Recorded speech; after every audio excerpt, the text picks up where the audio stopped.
Empat pengedar narkoba di kota Palembang dibekuk. Mereka tertangkap di dua daerah berbeda, yakni Ilir Timur 1 dan Kertapati Palembang.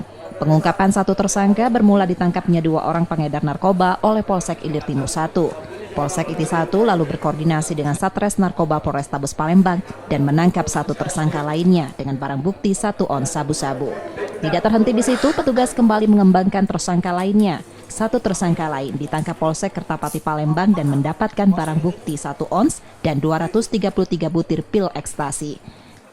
Ini merupakan satu rangkaian dan kerjasama antara dari Sat Narkoba Polrestabes Palembang dengan wilayah jajaran, yaitu Polsek.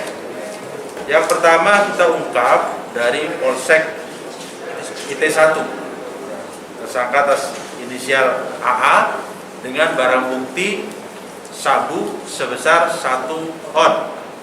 Nah, kemudian setelah dikembangkan lagi oleh Sat Narkoba Polrestabes Palembang, didapatkan lagi satu tersangka inisial I dengan barang bukti yang sama, yaitu 1 on jenis sabu.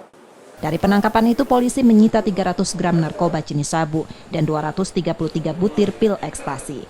Keempat tersangka merupakan satu jaringan pengedar narkoba. Kini keempat tersangka terancam hukuman 20 tahun penjara. Yudi Kiswanto, Kompas TV, Palembang, Sumatera Selatan.